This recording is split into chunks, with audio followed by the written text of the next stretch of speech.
এক গভীর জঙ্গলে ছিল এক কাক। সে রোজ আয়নার সামনে দাঁড়িয়ে কালো রং আর সুরের জন্য ভীষণ দুঃখ পেত।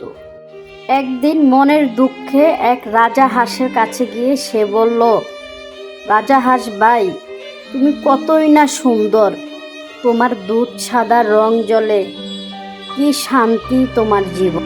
হাঁস তখন হেসে বলল, আমার জীবন শান্ত কে বলে?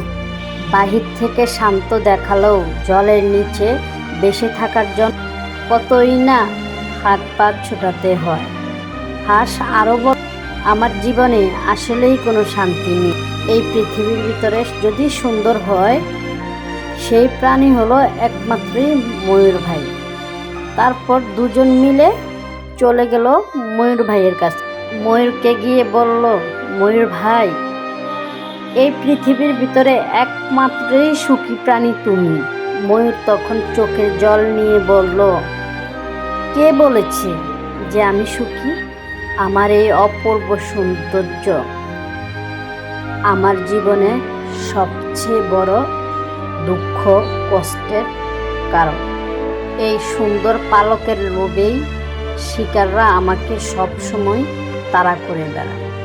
প্রতি মুহূর্তেই মৃত্যুর ভয়ে থাকি, শান্তিমতো ঘুমাতেও পারি না। ময়ূর এরপর কাককে বলল, এই পৃথিবীর ভিতরে সুখী তো তুমি, তোমার কোনো ভয় নেই, তোমার কোনো চিন্তা নেই, তুমি স্বাধীনভাবে উঠতে পারো। আসলে এই পৃথিবীর কেউই কিন্তু পুরোপুরি সুখী না। প্রত্যেকের জীবনেই দুঃখ কষ্ট বিভিন্ন ধরনের সমস্যা আছে।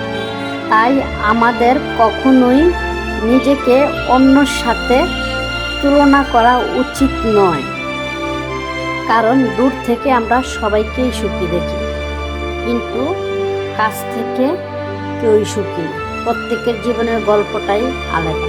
তার জন্য আমরা যে যেখানে আছি সবসময় শুকরিয়া আদায় করব।